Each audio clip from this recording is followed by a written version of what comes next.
30 years of shared memories from 1970 to 1990.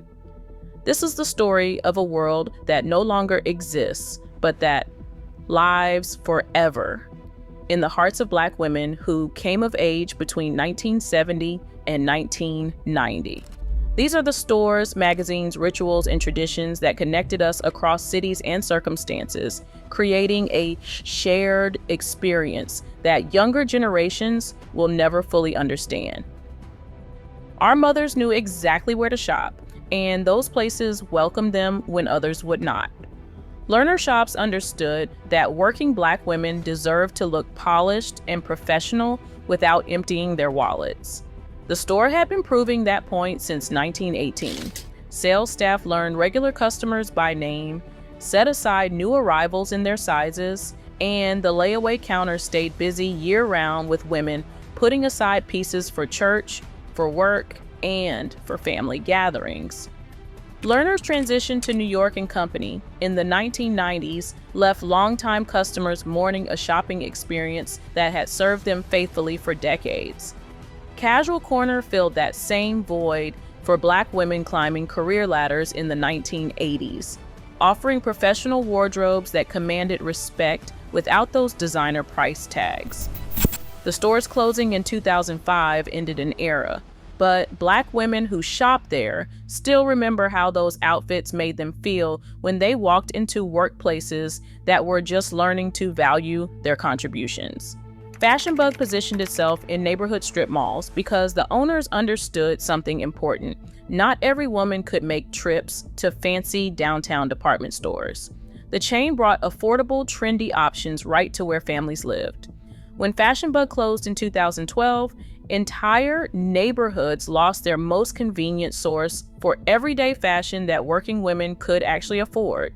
Hit or miss turned shopping into treasure hunting, and Black women with sharp eyes learned to work that system perfectly. Inventory changed constantly. Organization was minimal, but the rewards made every visit worthwhile. Finding a beautiful dress marked down to almost nothing felt like winning a small lottery. When the chain finally closed, it ended an era of discount shopping that celebrated smart shoppers instead of shaming women who needed to stretch their dollars. Lane Bryant served a community that mainstream fashion pretended did not exist. Black women who wore larger sizes back when that meant shopping in sad corners with terrible options. The 1980s version of Lane Bryant offered dresses, suits, and casual wear that actually fit, treating full-figured women with dignity, while other stores made them feel invisible. Before body positivity became a movement, finding stylish plus-size clothing was nearly impossible, but Lane Bryant proved it could be done. Saturday nights in Black households meant one thing: hair preparation for Sunday church. Getting your hair hot combed was a ritual every Black girl learned by heart. The process began when your mother or grandmother heated the pressing comb on the stove, testing its temperature before carefully working through each section of your hair. Hair grease and heat filled the kitchen air, and sitting perfectly still was not optional because getting burned on your ear or scalp was a real possibility. Thick hair meant hours in that chair, but showing up to church with unkempt hair simply was not acceptable in any Black household. Those long Saturday evening sessions became classroom time where the women in your life shared everything from neighborhood gossip to serious family wisdom, and you absorbed every word, even when you pretended not to listen. Cast iron flat irons heated directly on stovetop burners were still common in many Black families before electric versions became standard in every home. Young girls learned to test the temperature by sprinkling water on the surface, waiting for that sizzle that meant the iron was ready for use. Learning to press clothes properly was not just about household chores. Mothers and grandmothers were teaching responsibility, pride in appearance, and the understanding that how you presented yourself to the world carried real weight.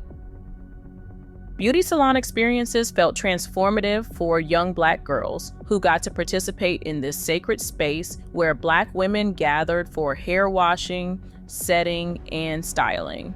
Sitting under those bonnet dryers made you feel genuinely grown, even at 10 years old. And after your hair was rolled onto pink foam curlers, you settled under that large dome, blowing hot air for what seemed like forever. The dryer noise made conversation impossible, so you flipped through Ebony or Jet magazines, studying fashion spreads and imagining your future while the heat worked its magic. Walking out of the salon with freshly styled hair was worth every minute under that dryer because you felt beautiful, polished, and ready to face the world with confidence. Vaseline solved everything in Black households. Ashy knees, chapped lips, minor cuts, all got the same treatment from that blue jar that lived in every bathroom cabinet and kitchen drawer. Mothers conducted thorough inspections before anyone left the house, spotting any hint of ashy skin and addressing it immediately with generous applications of petroleum jelly. Looking ashy in public reflected poorly on your mother's care and attention, so those daily Vaseline rituals were not optional. Dixie Peach hair grease came in that small orange tin with the red lid, and its distinct sweet chemical smell lingered in bathrooms and on pillowcases long after application. Black girls associated that particular scent with hair care, family bonding, and getting ready for important occasions. Because whether your hair was natural or straightened, Dixie Peach was essential equipment that mothers and grandmothers rubbed between their palms before working it through every strand. The magazines that connected us. Black women had magazines created specifically for them, publications that shaped culture and connected communities in ways mainstream media never attempted. Right On magazine changed everything when it hit newsstands in 1971, becoming the first publication to give young Black readers exclusive access to entertainers who actually looked like them, starting with that extensive Jackson 5 coverage that made Michael, Jermaine, and their brothers feel like family. Girls would rush to corner stores when new issues arrived, desperate to see which star graced the cover and which posters they could carefully tear out for bedroom wall decoration.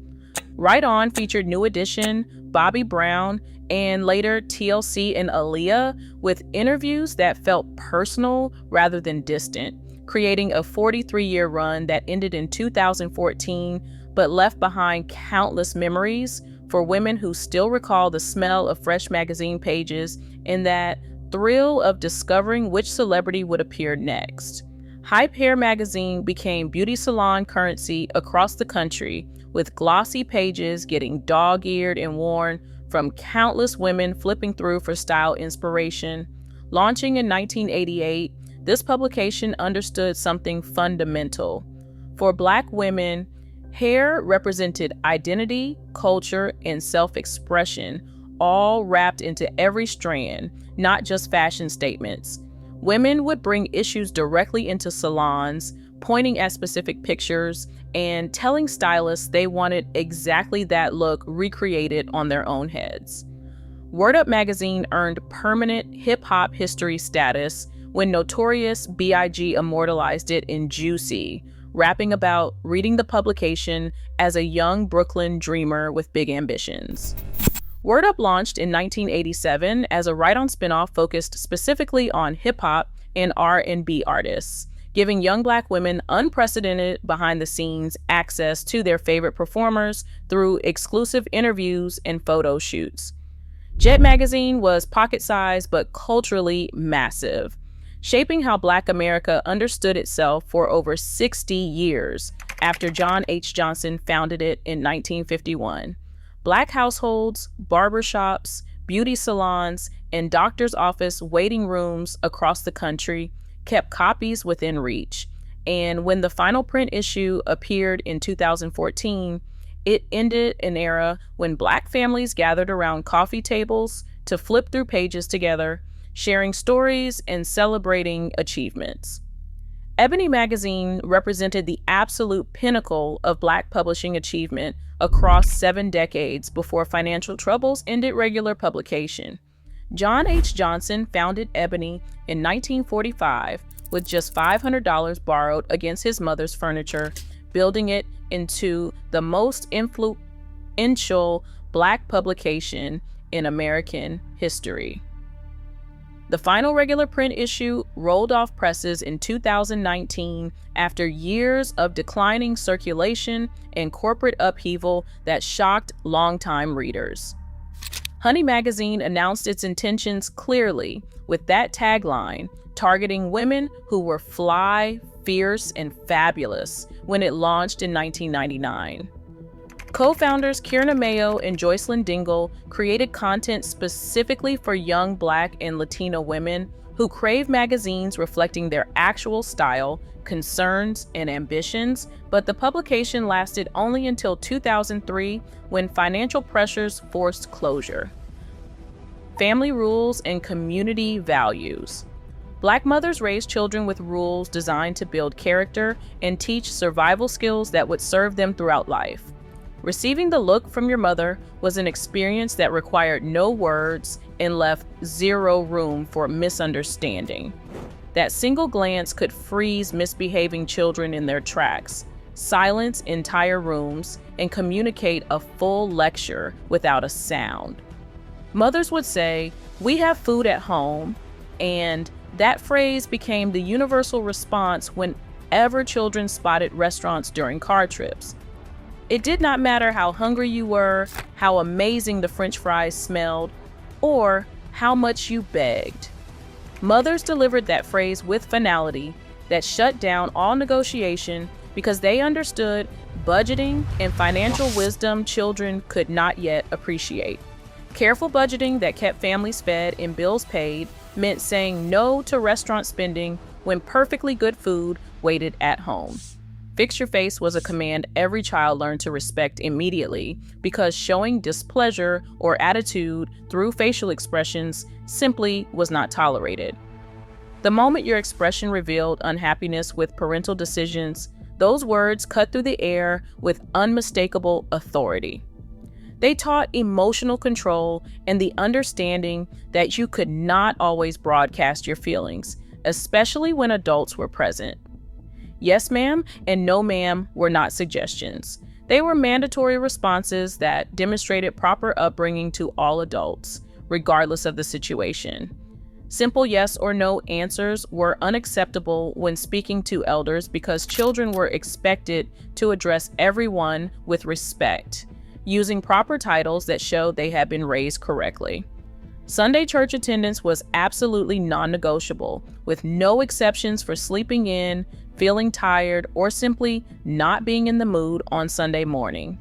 Children got up early, bathed thoroughly, dressed in their absolute best clothing, and sat in those pews regardless of personal preference. Church represented more than religion.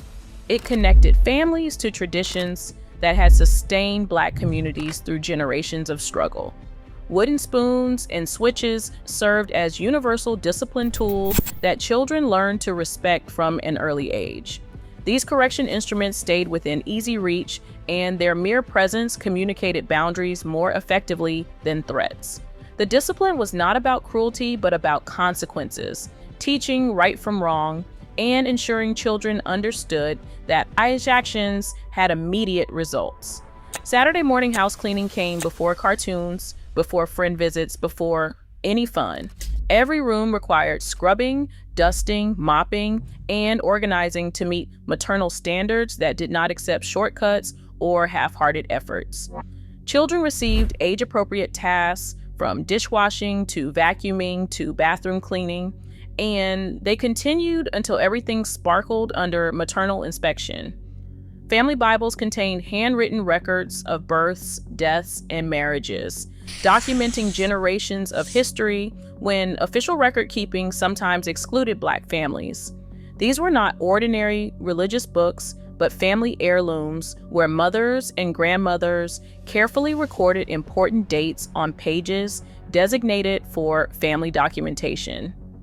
Those records created genealogical notes that could be passed down through multiple generations, fashion statements, and style evolution. Fashion choices in these decades represented much more than clothing preferences. They communicated identity and pride through every carefully selected outfit. Pantsuits with matching vests made young girls feel sophisticated and grown even while still in childhood. When the 1970s brought this style into mainstream fashion, Black women embraced it with bold colors, wide legs, and coordinating vests that created polished, powerful statements about feminine strength. Hoop earrings represented a coming-of-age milestone that marked the transition from little girl to young woman in family and community eyes. These were not just jewelry pieces, but cultural symbols that Black women had worn across generations, representing confidence, style, and heritage that connected daughters to their mothers and grandmothers through shared fashion traditions. Knee-high boots paired with short skirts created the ultimate fashion statement for Black girls, trying to achieve grown, stylish looks during the 1970s. These boots came in every color and material imaginable, from shiny patent leather to soft suede, pairing perfectly with popular miniskirts to create outfits that made young women feel confident and powerful while adding height and attitude to every step.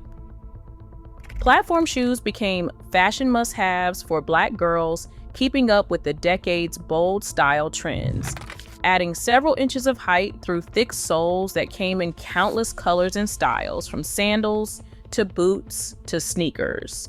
Getting your first pair of platforms felt like a genuine rite of passage, even at 12 or 13, because these shoes made you taller, your walk more confident, and your entire outfit instantly more stylish. Afro puffs required rubber bands and bobby pins to create a hairstyle every Black girl with natural hair knew how to master. The style was deceptively simple, parting hair down the middle and gathering each side into high-sitting puffs, but getting them even and keeping them in place all day without rubber band breaks or bobby pin slips required real skill and patience. The natural hair movement built momentum throughout the 1970s as more Black women chose afros, braids, and twists over straightening treatments that forced conformity to white beauty standards.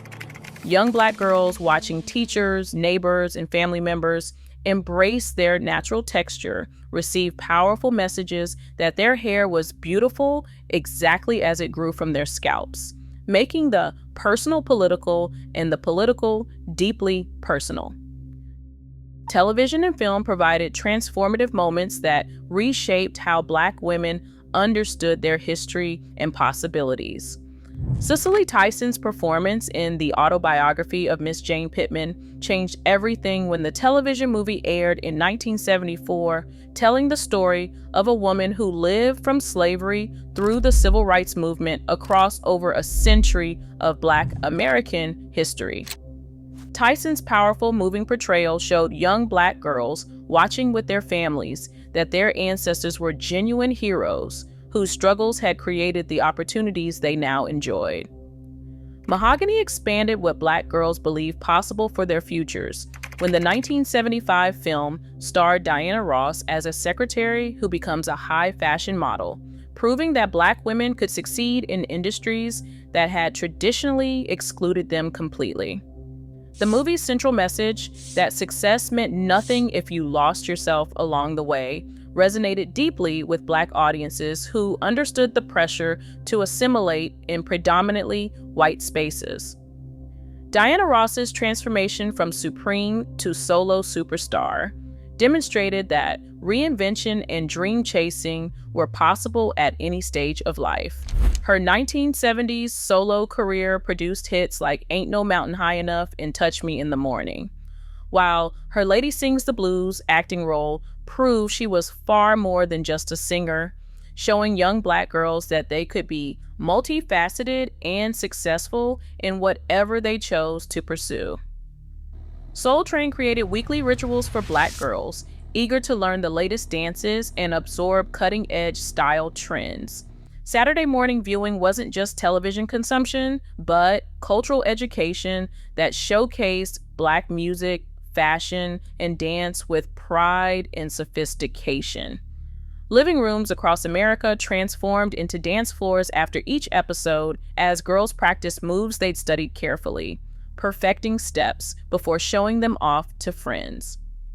Pam Grier's Foxy Brown character revolutionized what Black girls expected from female heroes, presenting a woman who took complete control of her own story while fighting injustice with confidence and unmistakable style.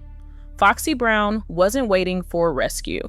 She was doing the rescuing, and Grier brought power and sensuality to the role that showed Black women as complex characters capable of handling themselves in any situation. Miriam Makeba's click song brought South African sounds into Black American homes through family gatherings, where her unique vocal style and powerful presence introduced children to African music and culture. Known as Mama Africa, Makeba's traditional Xhosa clicking sounds fascinated listeners while connecting Black families to their motherland heritage in ways that honored their roots and taught cultural diversity beyond American borders. Play and community connection.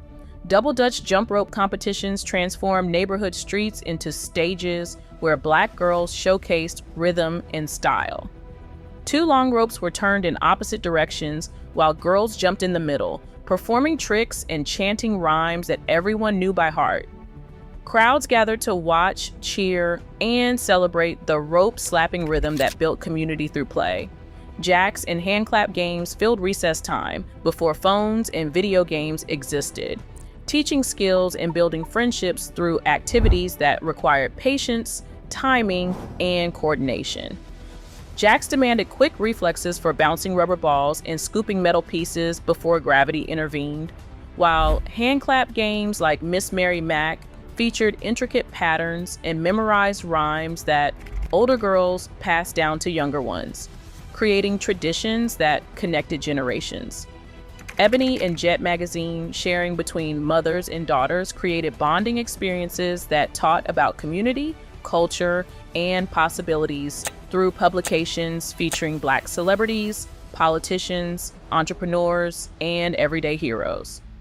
Young girls would study fashion spreads, read about civil rights leaders, and examine photographs documenting important Black history moments, while mothers explained significance and used magazines as teaching tools about pride and achievement.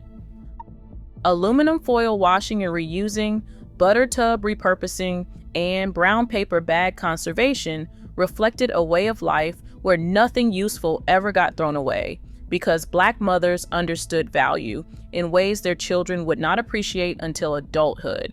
Kitchens filled with repurposed containers serving second and third lives. Butter tubs stored leftovers and organized supplies. Aluminum foil was washed and dried until it literally fell apart. Brown paper bags became book covers and lunch containers. Layaway programs made larger purchases possible for families watching every penny, with generous terms allowing Christmas presents and school wardrobes to be planned months in advance. These payment plans kept busy counters at stores like Learner Shops, where women put aside pieces for church, work, and family gatherings. Children learned that good things were worth waiting for, and careful planning made dreams achievable.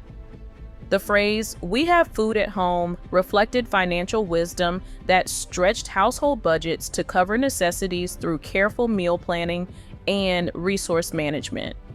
Children who sulked past restaurant golden arches did not understand the budgeting that kept families fed, housed, and bills paid. It required saying no to convenient food when perfectly good meals waited at home. Cooking and cleaning skills started before children could even reach stovetops properly, because Black mothers believed these abilities were essential for survival regardless of whatever else their children might achieve. Children as young as 8 or 9 could prepare basic meals, clean entire houses, and manage household tasks independently. Training emphasized capability, self-sufficiency, and the understanding that taking care of yourself and others was fundamental knowledge everyone needed. Our shared experiences created bonds transcending geography, economics, and circumstances through stores where mothers shopped, magazines families read together, rules that shape character, and traditions connecting us to heritage. When Woolworths closed in 1997, When Jet's final issue appeared in 2014, when Fashion Bug shuttered in 2012, more than businesses disappeared. The infrastructure supporting Black women's daily lives for decades vanished, taking gathering places, inspiration sources, and community touchstones with it. Memories remain, though, passed from mothers to daughters, connecting generations through stories of Saturday night hot combs, the thrill of finding perfect outfits at Learners, the pride of reading about Black achievement under salon dryers, and the security of knowing Mama's rules would prepare you for anything life might bring. Those experiences shaped us into women who understand community value, presentation importance, resourcefulness power, and the strength that comes from shared struggle and shared joy. The world that created us may be gone, but the women it produced carry its lessons forward, ensuring the next generation understands where they came from and what it took to get them here.